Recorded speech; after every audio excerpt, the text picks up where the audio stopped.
Hi hello இது உங்கள் PSK. இன்றைக்கி மேக்ஸ் ரிலேஷன் நம்ம பார்க்க போகிறது ஸ்டாண்டர்ட் 10th சாப்டர் 4 ஜாமெட்ரியில் சீவாஸ் தியரம். சீவாஸ் தியரம் அப்படிங்கிறது யார் கண்டுபிடிச்சா அப்படின்னா சீவாஸ் தியரம் அப்படிங்கிறத யார் கண்டுபிடிச்சா அப்படின்னா ஜோவனா சிவா அப்படிங்கிற ஒரு இட்டாலியன் இன்ஜினியர். ஓகேவா, ஒரு இட்டாலியன் இன்ஜினியர் என்ன பண்ணார், இதை கண்டுபிடிச்சார். இவர் வெளி உலகத்துக்கு எதன் மூலமாக தெரியப்பட்டார் அப்படின்னா இவர் கண்டுபிடிச்ச அந்த சீவாஸ் தியரத்தின் மூலமாக வெளி உலகத்துக்கு தெரியப்பட்டார் அப்படின்னு அர்த்தம். ஓகேவா, known for the theorem of Ceva's. இது சீவாஸ் தியரம் ஸ்டேட்மெண்ட் எப்படி இருக்கும் அப்படின்னா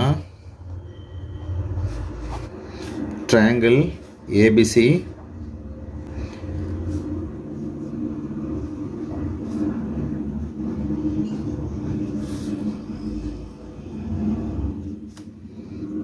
சீவன்ஸ் அப்படிம்பாங்க.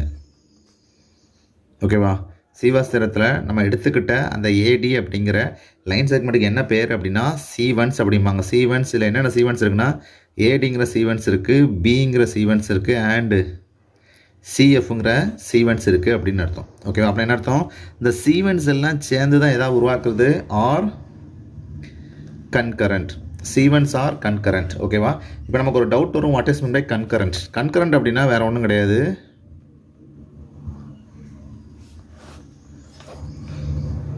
more than two lines passes through the point. ஒரு பாயிண்ட் வழியாக ரெண்டுக்கு மேற்பட்ட லைன் பாஸ் ஆச்சு அப்படின்னா அந்த லைன் எதை ஃபார்ம் பண்ணுது, இட்ஸ் அ கன்கரண்ட் பாயிண்ட்டாக ஃபார்ம் பண்ணுது அப்படின்னா கன்கரண்ட் பாயிண்ட் இல்லை கன்கரண்ட் அப்படின்னா ஒரு புள்ளி வழியாக ரெண்டுக்கு மேற்பட்ட கோடுகள் பாஸ் ஆகுதுன்னு அர்த்தம். ஓகேவா, அப்போனா நம்ம கண்டுபிடிச்ச அந்த சீவன்ஸ் ஏடிபிஇ சிஎஃப் எல்லாமே வந்து கன்கரண்ட்டாக இருக்கும். அப்படின்னா ஒரு புள்ளியில் பயணம் பண்ணுது இல்லை ஒரு புள்ளி வழியாக பயணம் பண்ணுது அப்படின்னு அர்த்தம். ஓகேவா, இது இப்படி பயணம் பண்ணணும் அப்படின்னா இஃப் அண்ட் ஒன்லி இஃப் நம்ம சொன்ன மாதிரி அந்த ரேஷியோ ஆஃப் த அந்த ஏடியை வச்சு வரக்கூடிய அந்த ரேஷியோஸ் இது எப்படி இருக்கும் அப்படின்னா பிடி பை டிசி. ஓகேவா, into CE by EA into AF by FB is equal to 1 இருக்கும். ஓகேவா, இது எப்படி இருக்குன்னு பாருங்கள். இதை நான் சைக்ளிக்னு சொல்லியிருக்கேன். சைக்ளிக் ஃபார்ம் அப்படின்னா இந்த மாதிரி வரணும். ஓகேவா, இந்த ஏ அப்படிங்கிற ஒரு பாயிண்ட்லேருந்து டிங்கிற ஒரு ஏடிங்கிற ஒரு லைனை வரைஞ்சிருக்கு. அது என்ன பண்ணுது, இந்த லைனை ரெண்டாக இன்டர்செக்ட் பண்ணுது. பண்ணுறதுனால எனக்கு என்ன கிடைக்குது, ஒரு ரேஷியோ எடுத்துக்கிறேன். ரேஷியோ அப்படின்னா பிடி டிசின்னு எடுக்கிறேன். அதே மாதிரி தான் பிங்கிற ஒரு லைனு ஏசிங்கிற லைனை இன்டர்செக்ட் பண்ணியிருக்கு. அதேமாதிரி நான் சிஇஇஏன்னு எடுத்திருக்கேன். அதுக்கப்புறம் ஏஎஃப் சிஎஃப்ங்கிற லைனு ஏபிங்கிற லைனை இன்டர்செக்ட் பண்ணியிருக்கு. அதனால் ஏஎஃப் அண்ட் எஃப்பின்னு எடுத்துக்கிட்டேன். இந்த ரேஷியோஸை மல்டிப்ளை பண்ணிங்க அப்படின்னா இஸ் ஈக்குவல் டு 1 வரும். இப்படி 1 வந்துச்சு அப்படின்னா இந்த சீவன்ஸ் நம்ம வரைஞ்ச அந்த line segments AD BE CE are concurrent, அது மூணும் ஒரு புள்ளி வழியாக பாஸ் ஆகும் அப்படின்னு அர்த்தம். இதுதான் சீவன்ஸோடைய தியரம். ஓகேவா, இப்போ நமக்கு ஒரு டவுட் ஏற்படும், லைன் செக்மெண்ட் சொன்னதுக்கும் இந்த சீவன்ஸ் அப்படின்னு சொன்னதுக்கும் என்ன அர்த்தம் அப்படின்னா வாட் இஸ் சீவன்ஸ் அப்படின்னா சீவன்ஸ் அப்படிங்கிற அந்த ஒரு வார்த்தை எதை ரெப்ரசன்ட் பண்ணுதுன்னா ரெப்ரசன்ட் ஆஸ், இது மீடியனாகவும் இருக்கலாம் இல்லை ஆல்டிடியூடாகவும் இருக்கலாம்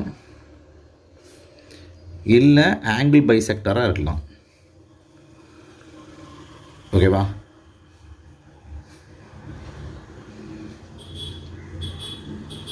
ஓகேவா, சீவன்ஸ் அப்படின்னா என்ன அர்த்தம் அப்படின்னா ஜென்ரலாக சொல்லணும் அப்படின்னா ஒரு பாயிண்ட்லேருந்து எதிர் திசைக்கு வரையக்கூடிய ஒரு கோடு அப்படின்னு அர்த்தம். ஓகேவா, அந்த சீவன்ஸ் அப்படிங்கிறது 3 வகையாக ரெப்ரசன்ட் பண்ணப்படும், வெளிப்படுத்தப்படும் அப்படின்னு அர்த்தம். அதில் ஒன்று மீடியன், இன்னொன்று ஆல்டிடியூட், இன்னொன்று ஆங்கிள் பைசெக்டார். ஓகேவா, மீடியம் அப்படின்னா என்ன அப்படின்னா நம்ம வரைஞ்ச ஒரு புள்ளியிலேருந்து வரைஞ்ச அந்த கோடு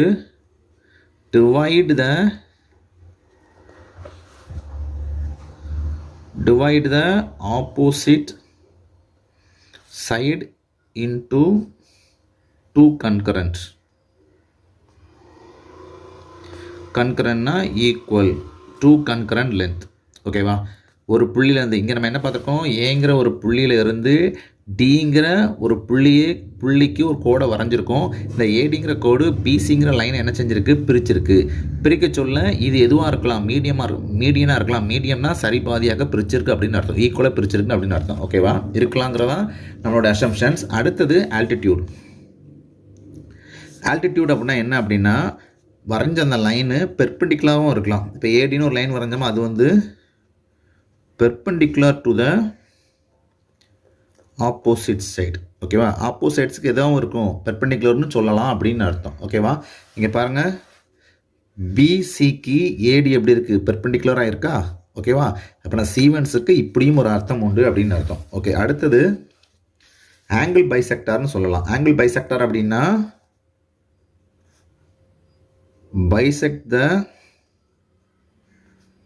bisect or the corresponding angle. ஓகேவா? என்ன அர்த்தம், ஏங்கிற பாயிண்டில் உள்ள ஆங்கிளை பைசெக்ட் பண்ணியிருக்குன்னு சொல்லலாம். ஓகேவா? சீவஸுக்கு என்ன இருக்குது, 3 அர்த்தம் இருக்குது. எப்படி ஏங்கிற ஆங்கிளை ரெண்டாக பைசெக்ட் பண்ணி ஏடி வரையப்பட்டிருக்கும், அதே மாதிரி என்ன பண்ணுறோம், பிஇ அப்படிங்கிற ஒரு லைனு ஆங்கிள் பியை பைசெக்ட் பண்ணி வரையப்பட்டிருக்குன்னு சொல்லலாம். அதேமாதிரி சிஎஃப்ங்கிற லைனு ஆங்கிள் சியை ரெண்டாக பைசெக்ட் பண்ணியிருக்குன்னு சொல்லலாம் அப்படின்னு அர்த்தம். ஓகேவா? இதுதான் என்ன அப்படின்னா சீவன்ஸ் அப்படிங்கிறதுக்கு அர்த்தம். ஓகேவா? ஜென்ரலாக சீவன்ஸ் தியரம் அப்படின்னா என்ன அப்படின்னா, இங்கே வரையப்பட்ட சீவன்ஸ் ஏடி பிஇ அண்ட் சிஎஃப்ஆர் கன்கரண்ட் அப்படின்னா அந்த 3ம் ஒரு புள்ளி வழியாக செல்லணும் அப்படின்னா அந்த லைனுடைய ரேஷியோஸ், அந்த லைன் ஏடிங்கிறது அந்த பிசிங்கிற டிவைட் பண்ணிச்சு, அதனுடைய ரேஷியோஸ் எடுத்தீங்க அப்படின்னா அது எல்லாத்தையும் மல்டிப்ளை பண்ணிங்கன்னா 1 வரணும். அந்த ரேஷியோ ஃபார்மேஷன்ஸ் எப்படி இருக்கணும் அப்படின்னா எல்லாமே சைக்ளிக் ஃபார்மில் எடுக்கணும் அப்படின்னு அர்த்தம். இதுதான் சீவஸ் தியரம்.